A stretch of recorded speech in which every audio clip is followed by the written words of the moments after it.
मैं बचपन से बहुत ही ज़्यादा सेंसिटिव था, मोस्टली टुवर्ड्स वियर्ड पीपल। जब मैं छोटा था तब मैंने अपने ओल्ड हाउस में बहुत सारे भूत देखे थे और वो चीज़ें मुझे आज भी याद है। देयर वॉज टाइम जब मैं पुराने घर में एंटर करता था तब मुझे अंदर से ही एक गंदी फीलिंग आती थी कि समवन इज वॉचिंग मी। बाद में मुझे बताया गया कि वो घर हॉन्टेड था, लेकिन एक चीज मुझे पता चल चुकी थी कि मैं वो चीजें और उनकी आवाजें सुन सकता था जो कोई और नहीं सुन या देख सकता था, लेकिन मैंने इसके बारे में किसी को भी कुछ नहीं बताया था। मैं आपको बता देना चाहता हूँ कि मैं बहुत ही ज्यादा हेल्दी और इमोशनली साउंड इंसान हूँ।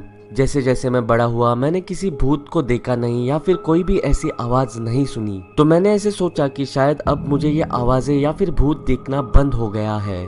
तो मुझे ऐसे लगता था कि बच्चों के पास एक स्पेशल एबिलिटी है जो कुछ ऐसी वियर्ड चीजें सुन सकते हैं या फिर फील कर सकते हैं, क्योंकि वो काफी ओपन टू नेचर होते हैं और काफी भोले होते हैं। Now flash forward about 20 years letter.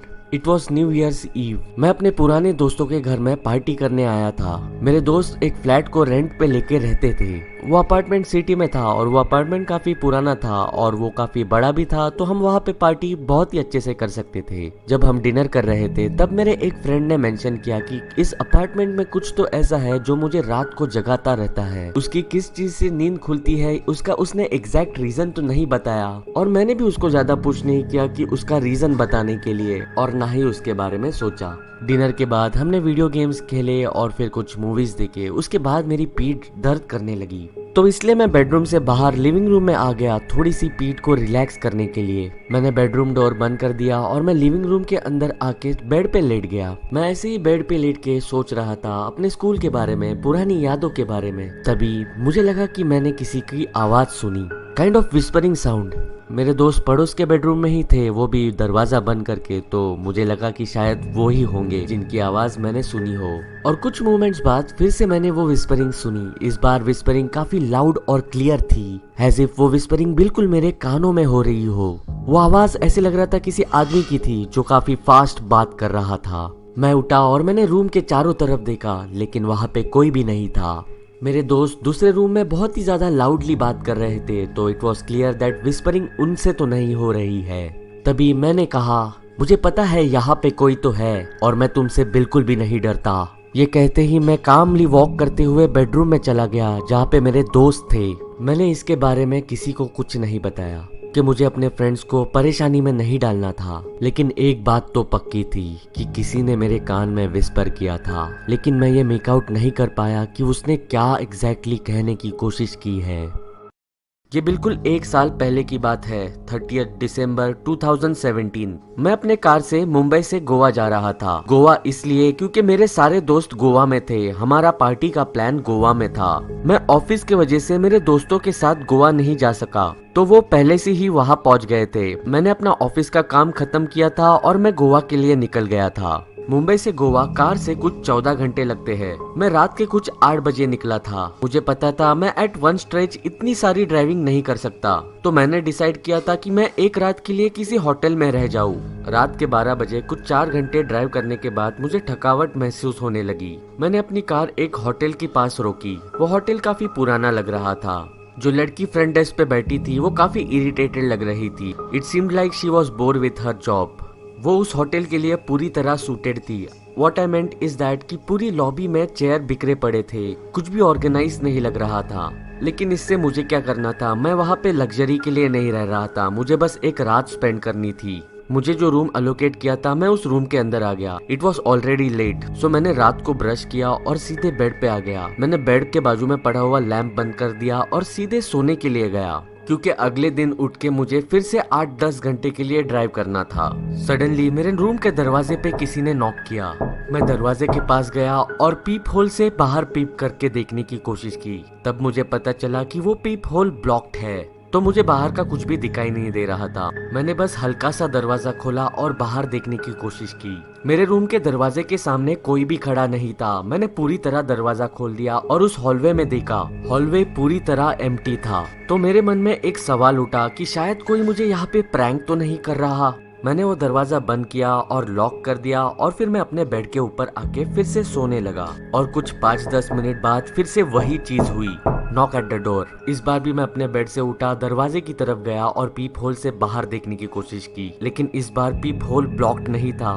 मैं पीप होल से रूम के बाहर देख सकता था। मैंने देखा मेरे दरवाजे के बाहर कोई भी खड़ा नहीं है। मैंने फिर से वो दरवाजा खोला। मैंने हॉलवे के दोनों भी तरफ गौर से देखा, लेकिन हॉलवे अभी भी एम्प्टी ही था। बट तभी मुझे एक चीज हिट हुई कि इस बार मैं उस पीप होल से बाहर देख सकता था। इसका मतलब ये था कि किसी ने पहली बार पीप होल बाहर से ब्लॉक किया था। अब ये कुछ ज्यादा हो रहा था, इसलिए मैं नीचे रिसेप्शनिस्ट के पास गया। मैंने उसे कहा मेरे दरवाजे पे कोई तो नॉक कर रहा है, और पोलाइटली उसको पूछा कि ये सब कौन कर रहा है, ये सीसीटीवी फुटेज में चेक करो। उस औरत ने कहा कि उन्होंने हॉलवेज में सीसीटीवी लगाए ही नहीं है। उसके रिएक्शन भी कुछ जो मैं एक्सपेक्ट कर रहा था वैसे नहीं थे। She was very dishearten and काम। वो ऐसे बिहेव कर रही थी कि उसको कुछ फर्क ही नहीं पड़ता। उसने मुझे काम आवाज में कहा कि मेरे अलावा इस होटल के अंदर बस एक ही गेस्ट और है। ये कहने के बाद वो मुझे बस एक ब्लैंक स्टेयर देती रही। मुझे पता चल गया था कि ये औरत मेरी थोड़ी सी भी हेल्प करने नहीं वाली है और ये मेरे किसी भी काम नहीं आने वाली। सो मैं वहाँ से वापस अपने रूम में चला गया। मैंने दरवाजा बंद कर दिया, ऑफ कोर्स लॉक भी किया और अपने बेड पे आया। इस बार मैंने अपने हेडफोन्स लगाए और मैंने वो स्लीप रिलैक्सेशन वाले वीडियो यूट्यूब पे लगाए। मैंने सोचा ये लगा कि मुझे नींद ही नहीं आएगी, बल्कि मुझे दरवाजा नॉकिंग की आवाज आने भी ब्लॉक हो जाएगी। And it worked for a while at least. कुछ देर बाद पता नहीं क्यों मैंने अपनी आंखें हल्की सी खोली। मैंने अपने रूम में नजर घुमाई। मेरी नजरें रूम के कॉर्नर में जाके रुकी। आई वॉज कंफ्यूज्ड, मैं क्या देख रहा हूँ।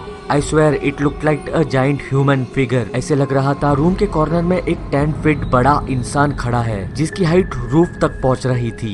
लेकिन रूम में बहुत ही ज्यादा अंधेरा था। वो इमेज जो मुझे दिख रही थी वो मुझे क्लियरली नहीं दिख रही थी। मेरे दिमाग में बस हॉरिफाइंग थॉट्स आ रहे थे। मैंने अपने बेड के बाजू वाला लैंप ऑन किया, लेकिन जैसे ही लैंप की लाइट जली रूम के अंदर कोई भी नहीं था। वो जो जाइंट फिगर मुझे रूम के कॉर्नर में दिख रहा था वो अभी गायब था।